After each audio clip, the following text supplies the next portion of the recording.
Welcome to Heartbreak Chronicles. At 2 in the morning, my wife's mail boss texted me from her phone. She's mine now. She's busy. Don't wait up. I stared at the screen for 3 seconds. Replied, then she's yours. 20 minutes later, the doorbell rang. I opened the door. Marcus stood there, his arm around Elisa's waist, grinning like he'd just won a battle. 40 years old, Armani suit, Rolex watch. He walked into my living room like he owned the place. Nathan, let's talk. He sat down, crossing his legs. You're a smart guy, you should understand. Elise has a future with me. I make $1.2 million a year as vice president. And you? An auditor making $2,000 a month. The gap is obvious. Elise stood behind him, head down, unable to look at me. You can keep the apartment. That's our goodwill gesture, Marcus continued. Tomorrow I'll have my lawyer contact you. We'll wrap this up in a month. Just cooperate. Let's keep this dignified. Elise whispered, I'm sorry. Sorry for what? I spoke for the first time, my voice terrifyingly calm. Sorry for thinking I'm an easy target? Marcus laughed. Nathan, don't be like that. You're a decent guy, just without ambition. In this society, men without ambition can't support women. Elise needs someone who can take her upward. What I can give her, you can't. He stood up, walked over to me, and patted my shoulder. That hand was heavy, carrying a winner's attitude.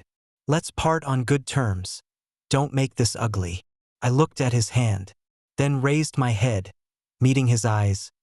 I wish you both happiness. Marcus froze. He clearly hadn't expected me to say that. Elisa's face turned even paler. They thought I would break down, cry, beg them to reconsider, maybe even get violent, giving them reason to call the police, making me the aggressor, making their affair seem understandable. But I did none of that. I just calmly looked at them, then showed them out. So that's it then. Marcus left smiling, Elise following behind. At the door, she looked back at me, her eyes showing guilt, but more relief. The door closed. I stood in the entryway, listening to their footsteps fade away, hearing the elevators ding, the sound of the elevator doors closing. Then I went to my study and turned on the computer. On the desktop was a folder named Reckoning. I double-clicked to open it. 372 documents, 96 hours of recordings, over 4,000 photos, 6 months of preparation, finally ready to use. How did I discover it? Simple. I'm an auditor, professionally trained to look at numbers. 6 months ago, I noticed anomalies while organizing our household bills. Elise suddenly started buying luxury goods. A Hermes bag for $2,800. Chanel perfume for $350. A Cartier bracelet for $1,200. Our monthly income was $3,500. Mortgage $1,200. Daily expenses $800. Saving less than $1,500 monthly. At this rate, it would take her a year to afford one Hermes bag. I asked where the money came from. She said her friend lent it to her. I believed her. Her explanation made logical sense, and I'm an auditor, I trust numbers, and I trusted her. But 2 months later, I saw a charge on her credit card statement. $1,800, labeled Conrad Maldives Resort. That month, she told me her company was having a team-building trip in Sanya. I even bought her sunscreen SPF 50, over $10. Sanya is not the Maldives. As a professional auditor, I have an instinctive alertness to contradictions between numbers and locations. This contradiction stood out like anomalous data in a financial statement. I began collecting information, all through legal means. No wiretapping, no hacking, no private investigators. I only used my professional skills as an auditor. When Elise worked from home, she would use our shared computer for work files. Sometimes she forgot to close them or delete them. I would screenshot these files and archive them. As her credit card statements were joint marital debt, I had legal right to review them. I recorded every expense, cross-referencing them with the schedules she reported to me. I would screenshot the locations she posted on social media. I would record the business trip destinations she mentioned, then analyze this information together. 3 months later, I discovered an even bigger problem. She and Marcus weren't just having an affair. They were embezzling company funds. Several marketing projects led by Marcus had obvious loopholes in the reimbursement forms. A dinner supposedly hosting 20 important clients, reimbursed for $2,300 at an upscale downtown restaurant. I specifically called that restaurant to inquire about their private rooms. The largest could only seat 12 people. A business trip claiming to take 3 clients to Shanghai for cooperation talks, reimbursed for $5,600. Travel expenses, accommodation, meals, all detailed. But on Elisa's social media, she posted photos of just the 2 of them at Shanghai Disneyland those days. No clients, no business activities, just the 2 of them. I pulled up the past 2 years of reimbursement records, not stolen, but Elise accidentally saved the company financial system's login information in our home computer's browser. I identified 37 suspicious expenditures. I analyzed each one carefully. Invoice authenticity, consumption location, timeline, participating personnel. I even called those restaurants and hotels to verify consumption records. Then I discovered the biggest secret. Marcus had registered a shell company called Jinxiu Marketing Consulting Company, Limited. Business registration information showed the legal representative was Marcus's distant cousin, registered capital $10,000, with a virtual office address. The company's business scope was listed as marketing consulting services. Sounds normal, right? But in reality, this company had never conducted any real business. Its only client was Kanghua Group, where Marcus worked. Marcus's operation was simple: outsource some of the company's marketing business to this shell company, then have Elise create false accounts, transferring money that should have gone to legitimate suppliers into this shell company's account. I tracked the fund flow for 2 years. Money from Kanghua Group entered the Jinxiu company's account, then was quickly transferred out. Where to? To Marcus and Elisa's personal accounts. Sometimes direct transfers, sometimes through various pretenses: consulting fees, project commissions, promotion expenses. In 2 years, they transferred away $2.8 million. When I obtained this evidence, I felt no anger, only an icy clarity. I didn't confront them immediately. I continued collecting more evidence. I wanted to ensure these evidences would withstand any legal procedure, ensuring they had no room for defense. I also did one more thing. I contacted a former classmate who works in financial auditing, asking him to review the legal validity of my evidence. After reviewing it, he said, "Nathan, this evidence chain could be used directly by the police economic investigation team." Now the time had come. I opened my email and began writing the first message. Recipient: Chairman of the Audit Committee of Kanghua Group's parent company. I knew this person's email because Kanghua is a listed company and executive information is public. Email subject: named report on serious financial violations in Kanghua Group subsidiary. The body was simple, but the attachments were detailed.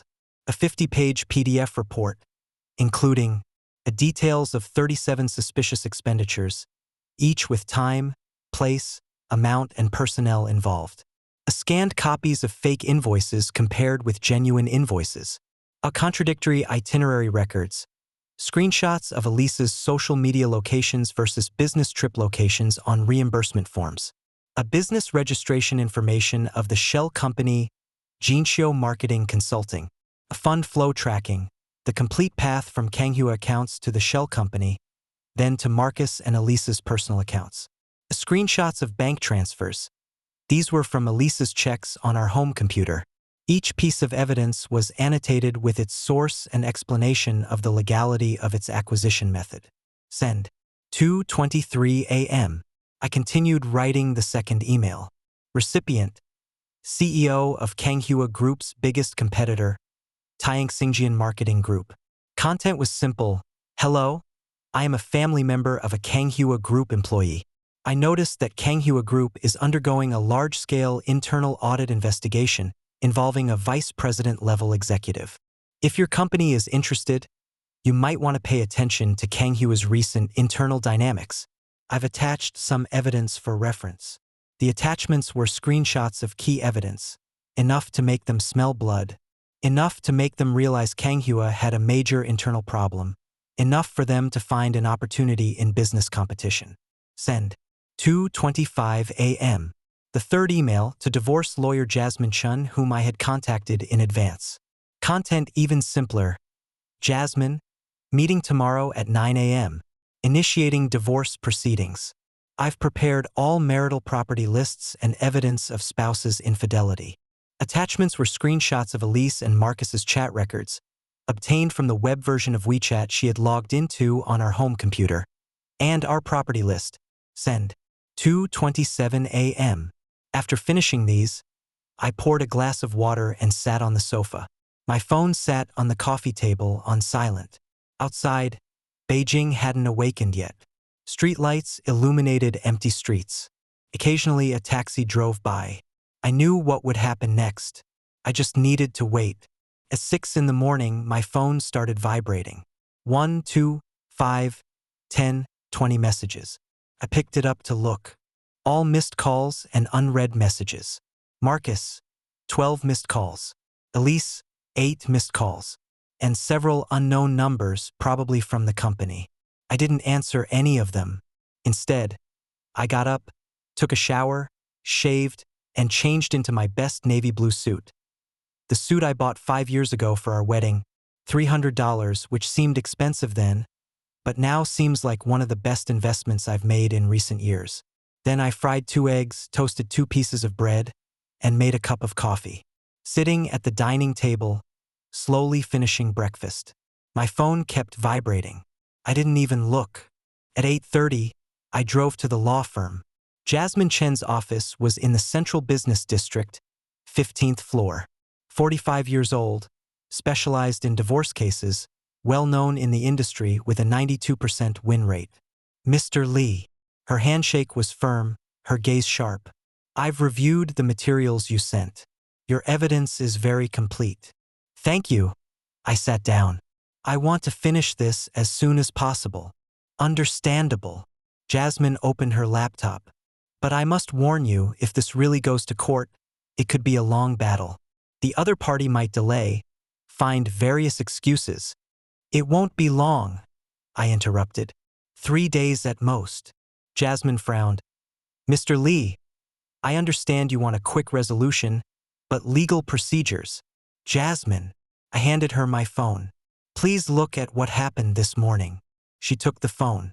I unlocked it in front of her and opened my email. There were 37 new emails in the inbox. The first one from Kanghua Group's parent company audit committee. Official notice on initiating internal investigation. The content. After receiving a named report, the group decided to immediately launch an internal investigation, with VP Marcus and related personnel as subjects. The second from Kanghua Group Human Resources. Decision on Marcus's suspension pending investigation. Content. Given internal audit needs, effective immediately, Marcus is suspended, all authorities frozen, work to be handled by other executives. The subsequent emails were various copies and replies. The audit team had been deployed, all relevant financial permissions frozen. Involved personnel requested to suspend duties for investigation. Company legal department involved. Jasmine finished reading, looked up, and regarded me with a look I'd never seen before. Mr. Lee, what exactly did you do? I simply sent the evidence I discovered to people who should see it, I said. The rest, they'll handle themselves. Jasmine was silent for a few seconds, then smiled. That smile contained admiration and a bit of awe.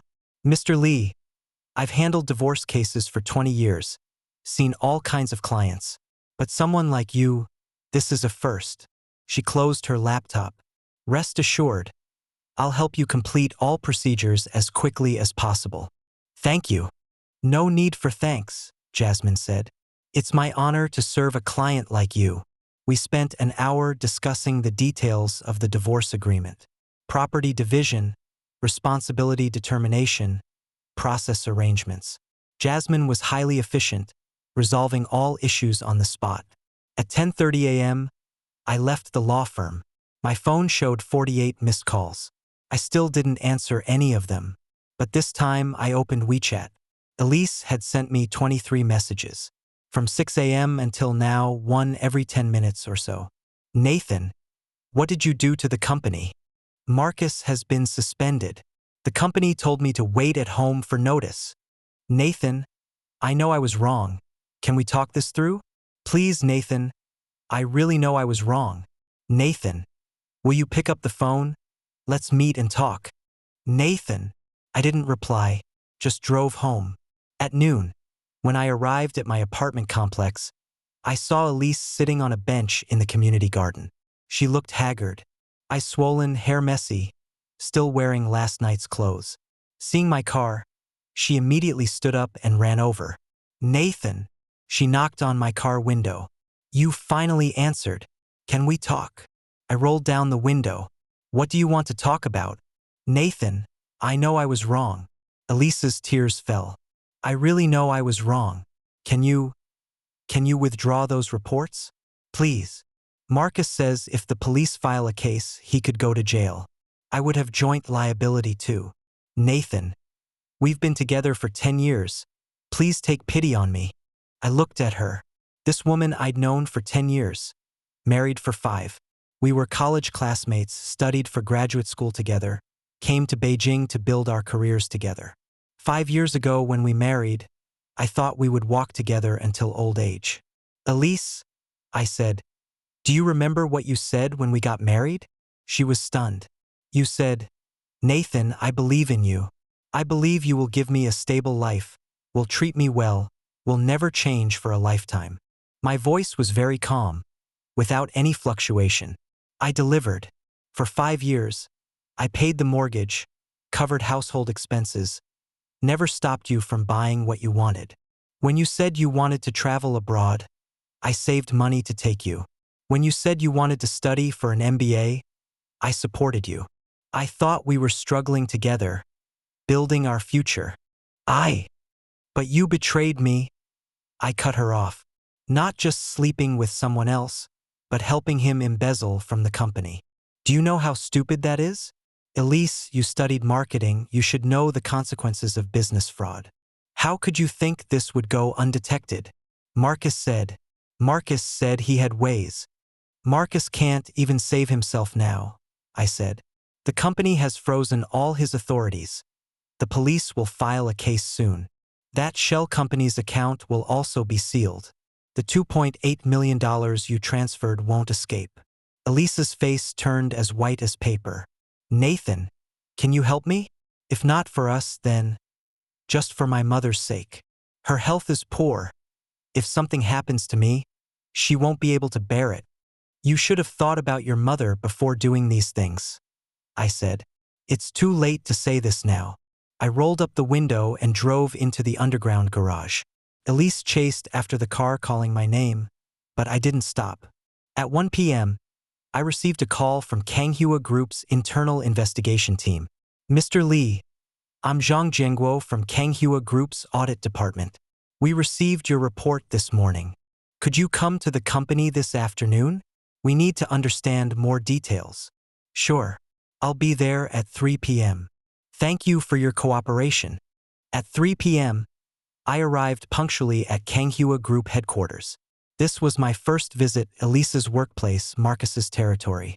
But now it had become their judgment hall. 3 people received me. The lead was Group Audit Director Zhang, in his 50s with graying hair and gold-rimmed glasses. The other 2 were his assistants, 1 man and 1 woman, both young, both with laptops. Mr. Lee, thank you for coming. Director Zhang shook my hand firmly. Please sit. The meeting room was large, with Kanghua Group's development timeline hanging on the wall. I sat on one side of the long table, the 3 of them opposite. Mr. Lee, the evidence you provided is very detailed. Director Zhang opened his laptop. We've verified part of it this morning, and it's basically accurate. But I need to ask you a few questions. Please. First, how did you obtain these internal documents? I had prepared my answer. My wife Elise is an employee of Kanghua. When she works from home, She uses our shared computer to process work files. While organizing family finances, I found abnormal expenditures, suspected she might be involved in inappropriate activities, so I paid attention to her work situation. All files were left by herself on our home computer. I just took screenshots. These files involve company secrets. Strictly speaking, I have the right to monitor my family's financial situation. I interrupted him. And my wife didn't comply with the company's confidentiality rules, bringing work files home and using a shared computer to process them. My actions were legal. I didn't steal, didn't hack, didn't hire private investigators. I only discovered the files she left on our home computer. Director Zhang was silent for a few seconds, then smiled. Mr. Li, I've seen your resume. China University of Science and Technology. Accounting Department, certified public accountant, worked at Deloitte for 3 years. You know exactly what you're doing. Yes, I said. I know very well. That makes it easier. Director Zhang took out a document. This is the result of our preliminary investigation. Marcus and Elise are suspected of job-related embezzlement, involving significant amounts. We will report to the police. Are you willing to cooperate with the police investigation? Of course. Whenever legal procedures require, I will cooperate. Very good. Director Zhang stood up and shook my hand again. Mr. Li, on behalf of Kanghua Group, I want to thank you. Your report helped us uncover a major internal corruption issue. If not for you, this problem might have continued, causing greater losses to the company. No thanks needed. I just did what a citizen should do. Walking out of the Kanghua Group building, I looked at the 30-story glass tower. Sunlight reflected off the glass curtain wall, glaring. This was once Marcus's domain, where he reigned supreme, built his little kingdom, thought he could do whatever he wanted. But now it had become his tomb. At 5 p.m., I returned home. 2 large boxes were stacked at the door, containing Elisa's things. I had contacted a locksmith in advance, changed the locks, then packed her things and placed them at the door. I carried the boxes downstairs. Elise was still sitting on that bench. Your boxes are here. I placed the boxes on the ground. If you need anything else, tell Jasmine. Nathan. Elise stood up, wanting to say something, but I didn't give her the chance. I've already arranged everything with the lawyer. The divorce agreement will be sent to you soon. The apartment is mine, the car is mine, savings will be divided proportionally. But because you were at fault, you'll only get 30%. Nathan, listen to me. There's nothing to say. I turned to walk back. Elise, you chose your path. Now walk it to the end. As the elevator doors closed, I heard her crying outside. But my heart felt nothing. At 7 p.m., Jasmine called. Mr. Li, Elisa's lawyer contacted me. They want to settle, willing to leave with nothing, if only you withdraw the case. Tell them I didn't file the case, I said. Kanghua Group filed it, not me. I'm just the person who provided evidence. If they want to settle, they should talk to Kanghua Group. Jasmine laughed. Understood. About the divorce agreement. Process it at the fastest speed. My property, not 1 cent less. Her responsibilities, not 1 bit excused. Got it. After hanging up, I opened my computer and started writing a new resume. I decided to change jobs. Not because I had to, but because I wanted a fresh start. At 9 p.m., I received an email. The sender was an HR director from a foreign company, a name I recognized, one of the top 3 consulting firms in the industry. The email content was simple. Mr. Li, we noticed you might be considering new career opportunities recently. We're looking for a financial director for an important client, and your background and recent professional conduct have impressed us. If you're interested, please contact us. I replied, I can consider it. Please send detailed job requirements. 5 minutes later, detailed information arrived. Position, financial director. Salary, annual $500,000 to $700,000. Negotiable based on experience. Benefits, complete insurance and pension, year-end bonus, equity incentives. Responsibilities: managing a 15-person finance team, responsible for the company's financial strategy and risk control. After reading it, I clicked Save. The next day, things started fermenting online. Someone leaked the news of Kanghua Group's internal investigation to the media. Several major financial websites reported listed company vice president suspended for suspected job-related embezzlement, major financial fraud found within listed company, executives use shell company to embezzle company assets. Although no names were mentioned in the reports, insiders could easily figure out who was involved. My phone started receiving various messages again. College classmate: brother, heard your wife is in trouble? Need any help? Former colleague: Nathan, saw the news. Are you okay? Even some people I barely knew came asking, heard that Kanghua thing is related to you? I replied uniformly, thanks for your concern. I'm fine. In the afternoon, the HR from that foreign company called, inviting me for an interview the next day. Mr. Lee, our CEO wants to meet you personally. All right, what time tomorrow? 2 p.m. Is that convenient for you? No problem. The next day afternoon, I went for the interview. The company was in the financial street, the office decorated in a modern style, with floor-to-ceiling windows overlooking Beijing skyline. The CEO was an American in his 50s named David Miller. After reviewing my resume, he asked straightforwardly, Mr. Lee, I want to know, why did you report your ex-wife's company? Because I discovered illegal activities, I said. As a citizen, I have the right to report. As an auditor, I have the professional ethics to expose financial fraud. David smiled. Good answer. But we all know the real reason. The real reason is they broke the law, I said. As for why they were discovered by me, that's their problem. If they hadn't done anything illegal, I couldn't have found anything no matter how hard I looked. David nodded. You know, Mr. Lee, what I admire most is your professional spirit. After discovering the problem, you didn't choose to resolve it privately, nor did you choose to use this evidence to threaten the other party. You chose the correct path, reporting to the relevant authorities, letting the law handle it. This is the attitude a true professional should have. The interview lasted over an hour. Finally, David stood up, extended his hand. Welcome aboard, Mr. Lee. I shook his hand. New job, new beginning. Annual salary $600,000. Position as financial director, managing a team of 15 people. Much better than my previous job. A week later, the divorce agreement officially took effect. The apartment was mine, the car was mine, savings divided proportionally, but because Elise was at fault, she only got 30%. Most importantly, everything between us was completely over. The same day, Kanghua Group issued an announcement. After internal investigation and police filing, our company's vice president Marcus has been placed under criminal coercive measures for suspected job-related embezzlement. Marketing manager Elise has been terminated for involvement in related criminal activities and is cooperating with police investigation. The company will continue to cooperate with judicial authorities and take all legal means to recover company losses. This news made the financial headlines that day. In the comments section, some said, serves them right. Some said, too harsh. Others said, these days, cheating and embezzling company funds, truly asking for trouble.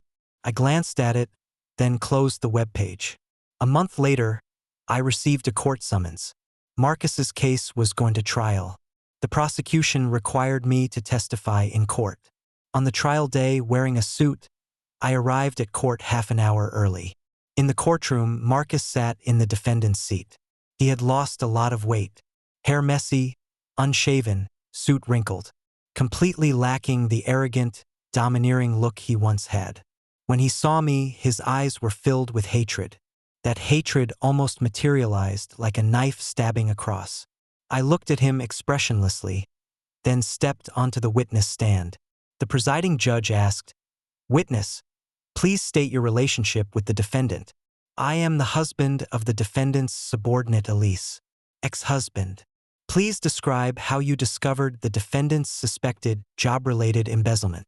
I detailed the entire process, from discovering the family financial anomalies 6 months ago, to collecting evidence, analyzing accounts, discovering the shell company, tracking the flow of funds. Each step had time, place, specific numbers. I spoke for half an hour, the courtroom completely silent. Everyone listening attentively. Marcus's defense lawyer tried to question the source of my evidence, but my answers were watertight. Counselor, all my evidence was legally obtained. I didn't wiretap, didn't hack, didn't violate anyone's privacy. I only discovered the work files my wife left on our home computer, and these files happened to prove the defendant's criminal behavior. But these are confidential company files. Then you should ask the defendant why he allowed subordinates to bring confidential company files home and process them on non-company computers, I said. If the defendant had followed basic confidentiality rules, these files wouldn't have been seen by me. If the defendant hadn't committed crimes, my seeing these files would have been useless. The root of the problem isn't with me, but with the defendant himself. The defense lawyer had nothing more to say. The trial lasted 3 hours. Finally, the presiding judge announced, "This court will pronounce judgment on another day." Court adjourned. Walking out of the courtroom, I saw Elise standing in the hallway. She also needed to appear in court, but as a case-involved person, she stood in the defendant's seat. Her case would be tried separately. "Nathan," she called to me. I stopped. "Are you satisfied now?" Her voice was very soft, carrying a kind of complete despair. "You destroyed me." "No, Elise." I turned around, looking directly into her eyes. "You destroyed yourself. You chose to betray, chose to embezzle company funds, chose to entangle with a married man. These were all your choices. I just made your choices produce their due consequences. We were together for 10 years. So I gave you 10 years of trust," I said. "But you destroyed everything with one text message. Remember? At 2 a.m., Marcus used your phone to text me, saying, 'She's mine now.' At that moment, everything between us was already over." Elise's tears fell. "You know what's most ironic?" I said. "You thought I was weak, thought I would break down, beg you to reconsider. You even came to my doorstep specifically, wanting to see me break down, wanting to see me suffer. But you forgot. I'm an auditor. My job is to discover what others want to hide, to piece together seemingly unrelated information into complete truth. You did these things right under my nose, like thieves stealing in front of a police officer." I walked toward the elevator. This time, Elise didn't call after me. 3 months later, the verdict came down. Marcus was sentenced to 5 years imprisonment for job-related embezzlement, with a fine of $500,000. Elise was sentenced to 3 years, with 4 years probation for participating in the crime. They also had to jointly compensate Kanghua Group for losses of $2.8 million. When the judgment document was delivered to me, I was chairing a financial meeting at my new company. I glanced at it, then put it in the drawer. A colleague asked, "Director Lee, what's the matter?" "Nothing," I said. "Let's continue discussing the third quarter financial report." After the meeting, I sat alone in my office. Outside was Beijing's skyline, tall buildings, bustling traffic. The sunshine was good, warming my desk. I thought about that early morning 6 months ago, about that text message, about Marcus's smug smile, about Elise's ashen face. They thought they had won.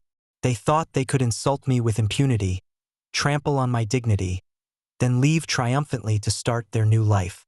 But they were wrong. In this world, knowledge is the sharpest weapon. Rules are the strongest shield. When you follow the rules protect you. When you trample on the rules bite back. Marcus and Elise spent 2 years embezzling $2.8 million. They thought it was flawless, thought no one would discover. But they forgot. In this digital age, every transaction leaves traces. Every lie reveals flaws. And I, a professional auditor, excel at restoring the complete truth from these traces and flaws. I didn't use violence. I didn't use illegal means. I didn't even confront them face to face. I just collected evidence, organized reports, sent them to people who should see them. The rest the law would handle. This is the most civilized revenge in modern society. Making the other party pay for their crimes. Letting justice prevail. Letting yourself start anew. I opened my computer and began writing a new financial analysis report. The sunshine outside was still good.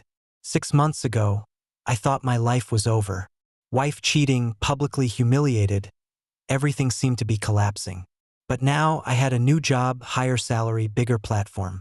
I no longer had a wife who betrayed me, no longer had a marriage that had long died. I lived more freely, more openly, with more dignity than before. And those two people who once proudly stood at my door, wanting to see me break down, one serving time in prison, one struggling with a criminal record, their careers ruined, their reputations ruined, their futures ruined. Karma. Justice served. I closed my computer, stood up, walked to the window. Beijing's night began to fall, thousands of lights gradually illuminating. I remembered that night, 2 a.m., that text message. She's mine now. I smiled. No, Marcus. She's the prison system's now. And I am my own. That's the end of today's story. For more captivating tales, hit subscribe and never miss an episode.